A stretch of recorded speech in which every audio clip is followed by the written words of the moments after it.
Dreams are the seedlings of realities. Your vision is the promise of what you shall one day be. Your ideal is the prophecy of what you shall at last unveil. Your circumstances may be uncongenial, but they shall not long remain so if you but perceive an ideal and strive to reach it. Into your hands will be placed the exact results of your own thoughts. You will receive that which you earn, no more, no less. Whatever your present environment may be, you will fall, remain, or rise with your thoughts, your vision, your ideal. There are things that are bigger than you. You know, people serve because it's bigger than them. Once you realize it's bigger than you can accomplish so much more. Your dreams will happen, and the things that you are set out on this earth to do will be accomplished. Whatever the mind can conceive and believe, the mind can achieve. Key phrase, faith is the ability to see things that don't yet exist. And that's how things exist. Start looking into the future of what you would like to accomplish, where you would like to go, the person you would like to be, and see if you can't get a better picture of the finished objective. See yourself there, see yourself in possession of. Decide what you want, and then act as if you already had it. But you have to keep yourself focused on whatever your ultimate goal is. There's stumbling blocks all the way. People get laid off, you have a bad game, you get traded from a team that you don't want to be with. But if your goal and your focus remains the same, that hey, this is going to happen, and I know I have the skills and I have the knowledge and I have the instincts to dig myself out of this hole, you will dig yourself out of the hole. You have to control the situation. Don't let the situation control you. No matter how bad it is or how bad it gets, I'm going to make it.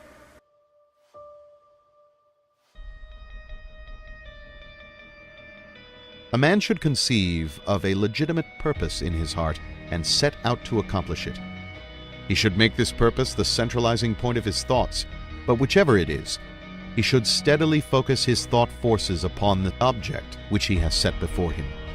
He should make this purpose his supreme duty, even if he fails again and again to accomplish his purpose, as he necessarily must until weakness is overcome. The strength of character gained will be the measure of his true success, and this will form a new starting point for future power and triumph. In all human affairs, there are efforts and there are results, and the strength of the effort is the measure of the result. Chance is not. Gifts, powers, material, intellectual, and spiritual possessions are the fruits of effort. They are thoughts completed, objects accomplished, visions realized. The vision that you glorify in your mind, the ideal that you enthrone in your heart, this you will build your life by. This you will become. Look yourself in the mirror and ask yourself, what do I want to do every day for the rest of my life? Do that. Stop crying and just keep hustling. Hustle is the most important word ever. And that's what you need to do. Success is really nothing more than the progressive realization of a worthy ideal. This means that any person who knows what he's doing and where he's going is a success. Any person with a goal toward which he's working is a successful person. If you want it to happen, get your butt up and make it happen. If you want it to happen, rise and grind. How many of you know people who moan and groan and complain about life all the time, all right? They might moan and groan about their job. I'm sick of this job. I'm sick of you. And they just moan and groan and complain all the time and never do anything about it. They haven't got to the point where they're sick and tired of being sick and tired. They just have enough energy to complain about it, and they consider that, in fact, they believe that that's equivalent to doing something about it, just complaining. No, that can't get you where you want to go. That cannot create your reality for you. The other thing that keeps most people from realizing their true greatness and their true potential, circumstances, their environment. There are many people who believe because of where they're born, because of the area where they are in life and where they find themselves, that's all they know. Given my circumstances, ladies and gentlemen, I shouldn't be doing what I'm doing right now. See, I know something about you, even not knowing you, that you've got greatness within you. You have the ability to do things that you can't even begin to imagine. You have talents and skills in you that you haven't even begun to reach for yet. No one could have convinced me, given my circumstances, given my background, that I would be doing what I'm doing right now. I was born in Liberty City on a floor on 62nd Street, my twin brother and me. When we were 6 weeks of age, we were adopted. When I was in 5th grade, I was identified as EMR, labeled educable mentally retarded, and put back from the 5th grade into the 4th grade, and stayed in that category until I got out of high school. I have no college training, but here's what happened. I had an intervention in my life. A man who saw something in me at a time that I did not see something in myself. I never forget being in his class one day waiting on a friend of mine who was there to rehearse for a play. He did not show up, and he asked me to go up to the board and write something on the board. And I said, I can't do that, sir. He said, why not? I said, I'm in a special education class. He said, what do you mean? I said, go up to the board and write what I'm about to tell you. I said, I can't do that, sir. Why not? I'm educable mentally retarded. And he came from behind his desk. He said, don't ever say that again. Someone's opinion of you does not have to become your reality. And that changed my life. It was Oliver Wendell Holmes who said that once a person's mind is expanded with an idea or a concept, it can never be satisfied to going back to where it was. So some of you are going to experience a breakthrough. Some of you are going to go back and look at your dreams and brush them off. Some of you are going to begin to look at yourself and say, hey, look here, I know I have not done all that I can do. Whatever goal that you have in mind, I want that to be a goal that will challenge you, something that will make you stretch. It was Osborne who said, unless you attempt to do something beyond that which you've already mastered, you will never grow. What is it that you looked at some point in time and you decided that you couldn't do it, that you talk yourself out of it? Whatever it is, bring it back out there. How are you going to do it? That will come to you in due time. So you don't get in life what you want, ladies and gentlemen. You get in life what you are, not what you want. And see, the good news is that we can always become more by working to develop ourselves. So the first process of making this your decade, you've got to begin to take a look at your life and look at where are you right now? What are your strengths? What are your weaknesses? What gives your life a sense of fulfillment, a sense of joy? What does a full, rich life means to you? What is it that you could love doing 7 days a week that'll bring a smile to your face? Think about that. In all the areas of your life, your professional life, your personal life, your family life, your spiritual life, what is it that you'd like to have? Once you begin to determine that, that takes you to the next step. And that is, once you decide what it is that you want, now you've got to decide that you deserve that. Repeat after me, please. I deserve the best that life has to offer. I deserve to find my purpose in life. Shake somebody's hand on your right and left and say, find your purpose.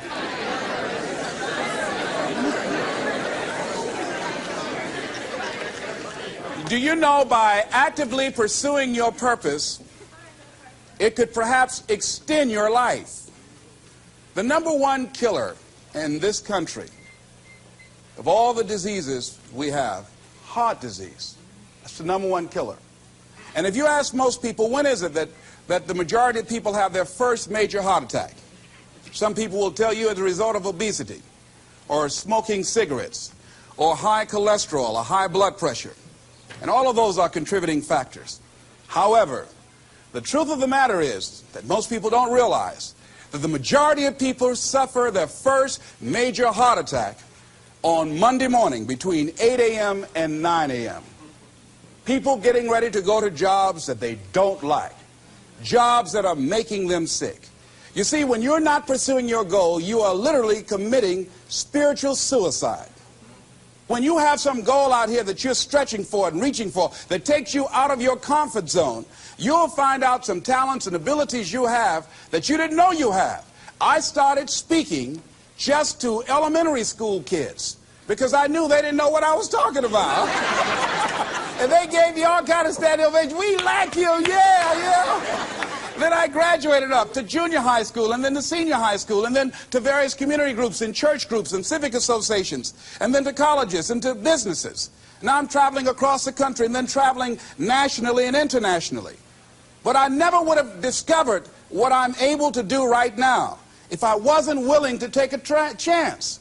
And you've got to be willing to do that. You've got to believe in yourself. I was doing work for a major corporation, and they were having a major downsizing. It's just another terminology for major firings.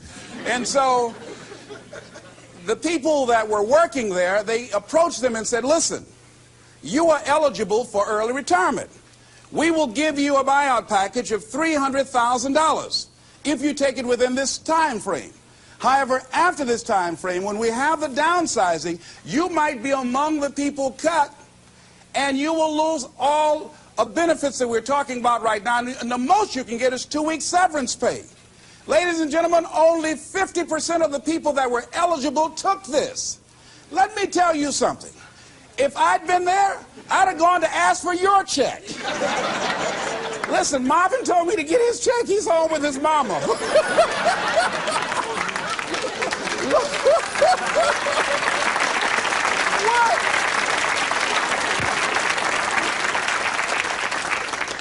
I would have taken that money so quick and had other people checks.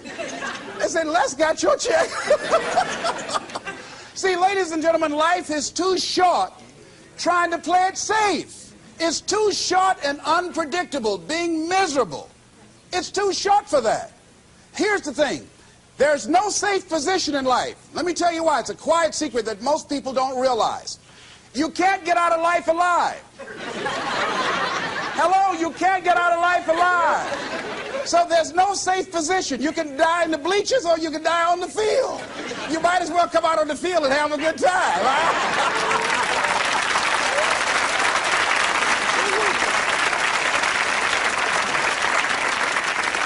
So if you want to make this your decade, you've got to decide to be bold.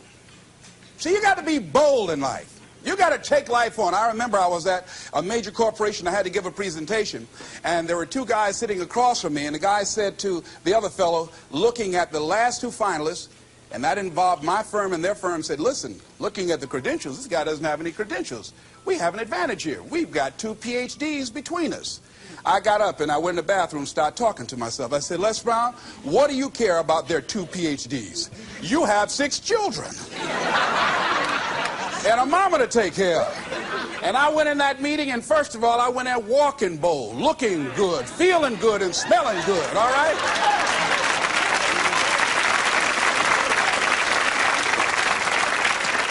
And I sat across that table, and we started negotiating, and I operated in a spirit of absolute certainty.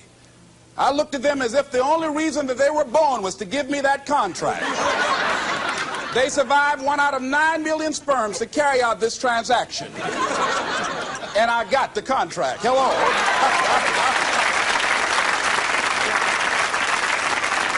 So you've got to decide to be bold. Most people go through life trying to creep. No, no, no. Trying to be casual about it. No, no, no. You go through life being casual, you'll end up a casualty. No.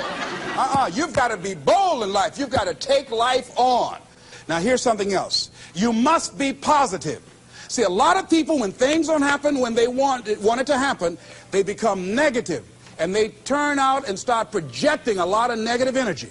No, no, you've got to make a conscious, deliberate, determined effort to be positive. Because, see, when you know within yourself things are going to work out for you, when you know within yourself that some way, somehow, you're going to make it, and these are just some of the hoops you've got to flip through in order to get there, it's okay.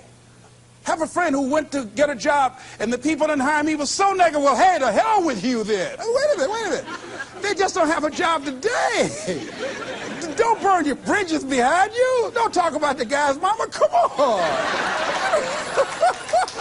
All right? Oh. Now, here's the last thing. If you want to reach your goal and have a competitive edge, you've got to be hungry.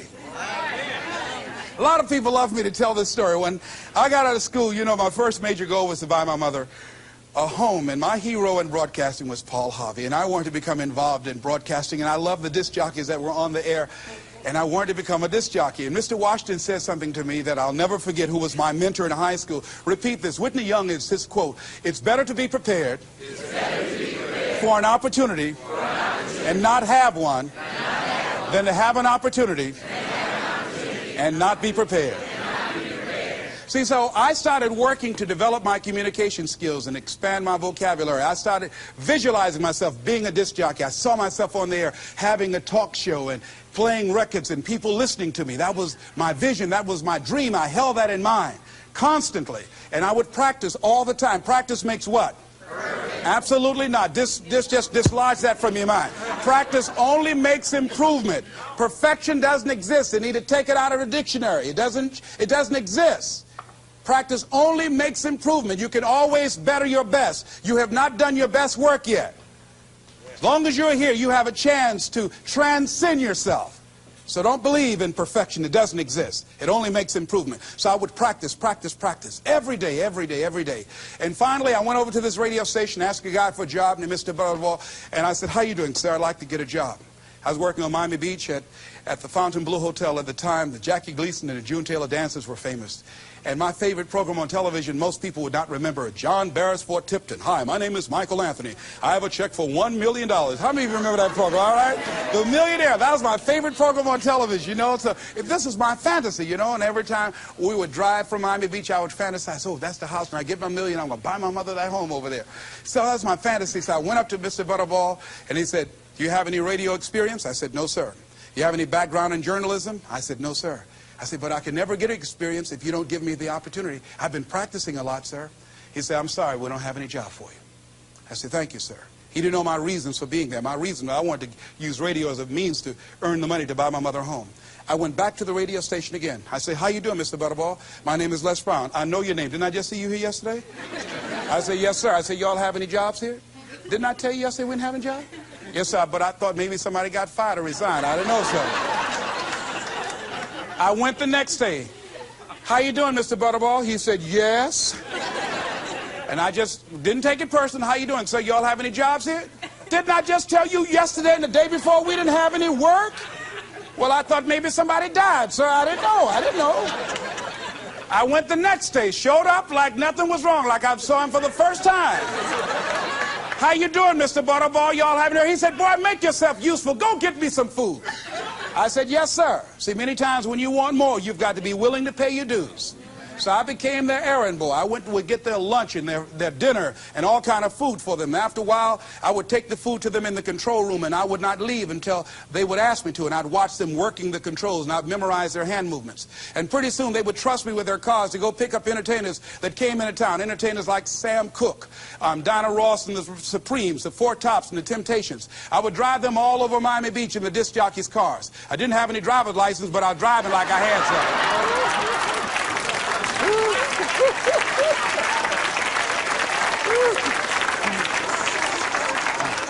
Finally, one day I was at the radio station, and a guy by the name of Rock was drinking while he was on the air. It was a Saturday afternoon. I was the only one there. None of the other jocks were available. And I was looking at him through the control room window, saying, drink, Rock, drink. Drink, Rock. I'd have gone to get him some more if he'd asked me to. Drink, Rock. Pretty soon the phone rang. It was the general manager. I said, hello? He said, Les, this is Mr. Klein. I said, I know. He said, Rock can't finish his program. I said, I know. He said, would you call one of the other DJs to come in? I said, yes, sir. I hung the phone up. I said, now he must think I'm crazy. I called my mom and my girlfriend, Cassandra. I said, y'all come out on the front porch and turn up the radio. I'm about to come on the air.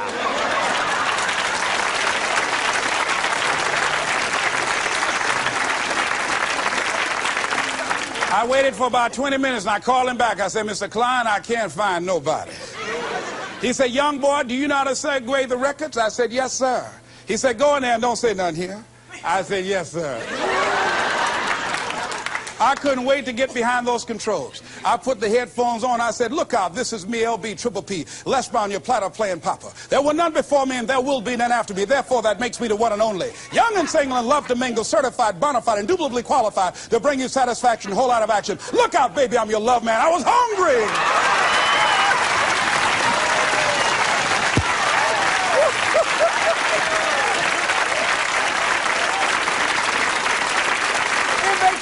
feel better when you are able to have charge of your destiny, doesn't it? Gives you a good feel. Gives you choices. You can do more things. See, my first major goal was to buy my mother a home.